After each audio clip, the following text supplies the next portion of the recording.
Bonjour à tous, vous êtes bien à l'écoute de RTI. Si vous nous rejoignez, c'est Meguang à l'antenne. Et notre décryptage de ce jour laisse la parole à la société civile taïwanaise qui défend les droits aux logements sociaux. Nous serons en compagnie de Sun Yixing, responsable du consortium de défense du logement social et le secrétaire général de l'Alliance taïwanaise pour la protection sociale.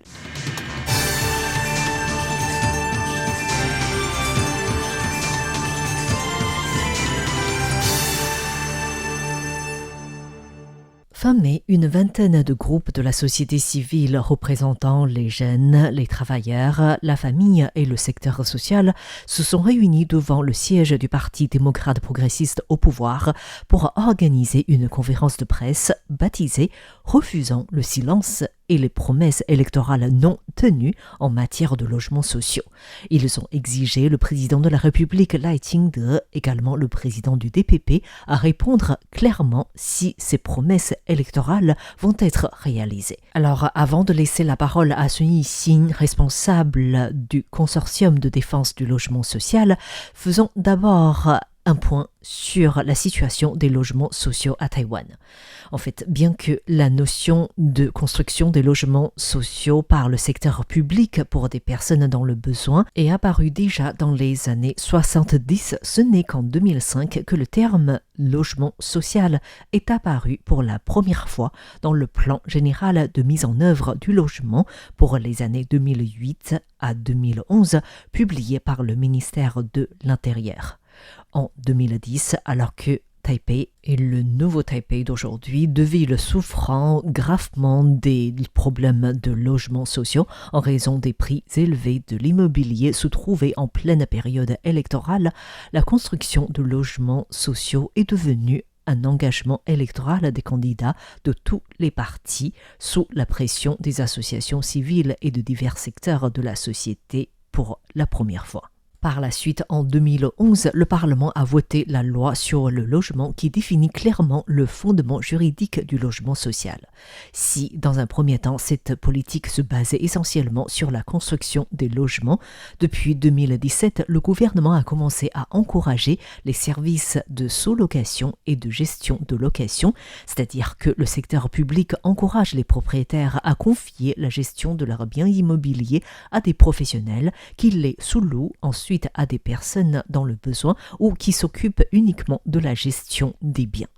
Selon les données du ministère de l'Intérieur, à ce jour, environ 221 000 logements sont dans le système de services de sous-location et de gestion de location, tandis qu'au niveau de construction, environ 45 000 logements sociaux ont été construits et environ 80 000 logements sont en construction où les travaux vont bientôt commencer. Or, ce parc de 120 000 logements date plutôt de l'époque de l'ancienne présidente de la République, Tsai Ing-wen, qui a dirigé Taïwan de 2016 à 2024. Sun Yixing, responsable du consortium de défense du logement social et le secrétaire général de l'Alliance taïwanaise pour la protection sociale, explique tout de suite pourquoi la société civile s'était réunie fin mai au sujet des logements sociaux. Je pense que le problème actuel concerne le programme d'aide aux millions de ménages locataires mis en place par le président Lai Ching-te et le premier ministre Zhou Zhongtai. Ce programme comprend trois principaux volets. D'abord, la subvention à la location, puis les services de sous-location et de gestion de location et les logements sociaux. Les deux premiers volets sont déjà mis en application, tandis que les logements sociaux sont toujours en attente. Parmi les 120 000 logements en construction ou déjà construits, la plupart relèvent de politiques de l'ancien gouvernement. Lors de sa campagne électorale, Lai Ching-te s'était engagé à proposer 130 000 logements pour que le nombre total de logements sociaux atteigne les 250 000 durant son mandat. Cependant, nous, la société civile, doute vraiment si cet engagement peut se réaliser. Car après tout, la progression de la politique est peu claire. Le ministère de l'Intérieur avait évoqué vouloir réduire l'objectif de 130 000 logements à 40 000 sans avoir fourni de raison valable. Selon les différentes données, près de 40% des coûts de revient dans la construction des logements correspondent aux dépenses liées à l'acquisition de terrains par l'État auprès des collectivités locales, ce qui était en réalité à l'origine une mesure pour inciter, encourager les collectivités locales à participer au programme des logements sociaux sous la gouvernance de Tsai Ing-wen.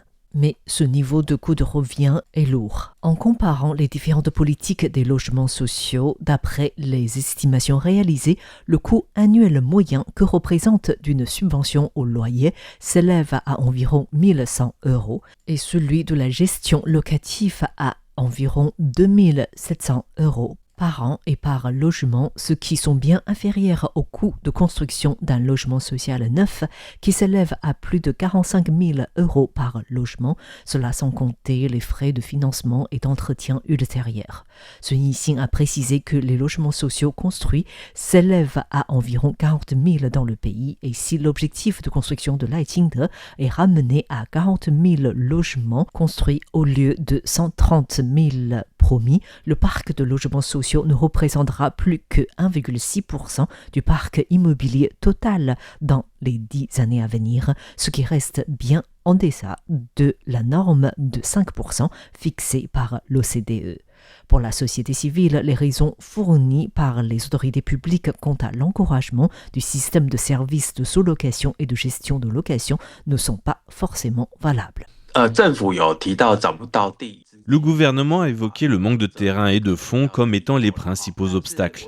Or, pour nous, il existe encore de nombreux terrains publics. Je pense notamment au grand projet de remembrement urbain de Wenzai-tun dans le nouveau Taipei ou la cité aérotropolis de Taoyuan qui sont de grands projets immobiliers ainsi que les programmes de rénovation urbain et d'expropriation par lotissement qui continuent de créer des ressources foncières. Je pense notamment à la controverse récente concernant le grand projet d'exploitation conjointe des logements autour des lignes de métro entre Taipei et le secteur privé. Ce projet compte plus de 1500 logements qui sont loués à des citoyens ordinaires au loyer du marché avec un taux de location atteignant 99,5%. Or, nous constatons que la municipalité semble vouloir vendre ces logements alors qu'elle manque en même temps de logements sociaux.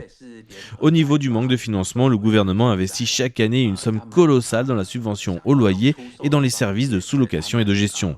Or, ce type de dépenses ne permettent pas de constituer un patrimoine public. Et en revanche, si les logements sociaux nécessitent un investissement initial plus important, ils permettent de constituer un parc immobilier durable.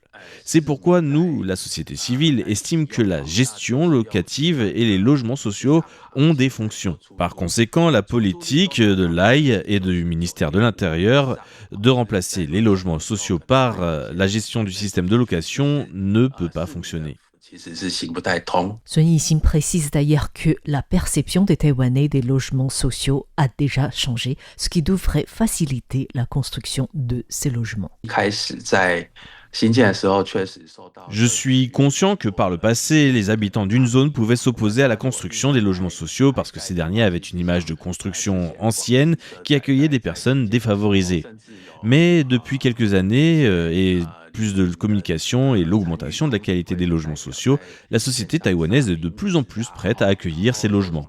Aujourd'hui, lors des auditions publiques concernant la construction de logements sociaux, les discussions portent principalement sur les flux de circulation, les entrées et les sorties des parkings ou encore l'aménagement des équipements publics et non sur l'opposition à la construction de logements sociaux. En plus, ces dernières années, les logements sociaux sont souvent dotés de caractéristiques de construction verte avec des espaces publics et des équipements de services complets, ce qui apporte à une communauté donnée une population plus jeune, un pouvoir d'achat et un nouveau dynamisme.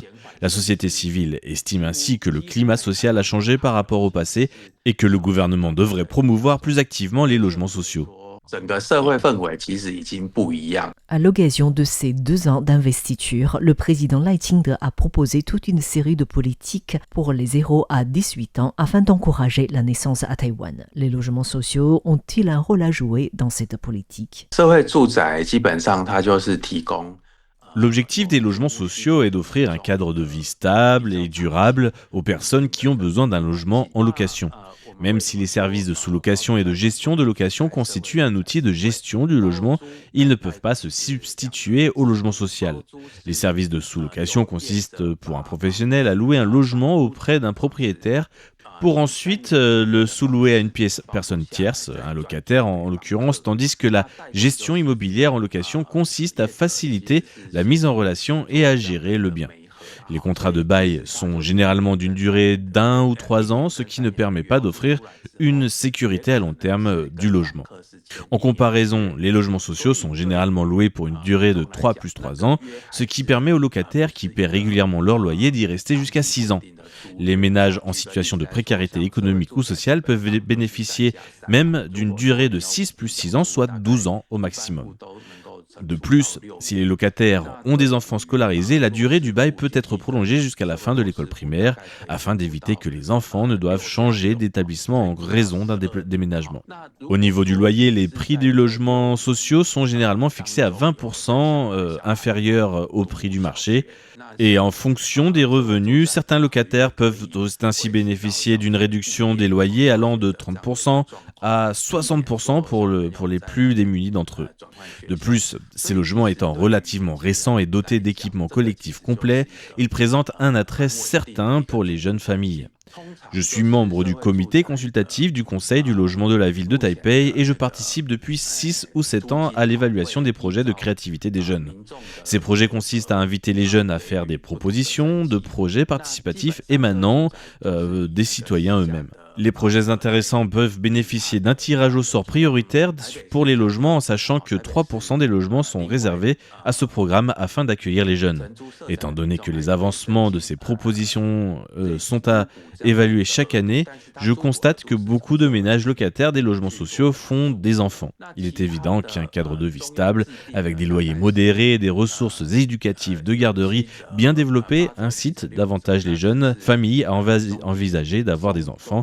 Ce qui montre aussi que le logement social contribue positivement à renforcer le sentiment de sécurité en matière de logement et à favoriser le développement familial.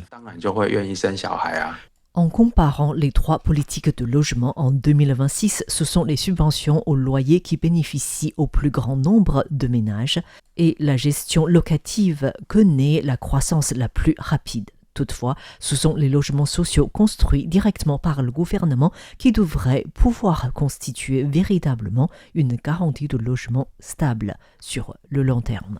Merci à tous d'avoir suivi le décryptage de ce jour présenté par Meg Wang pour Radio Taïwan International.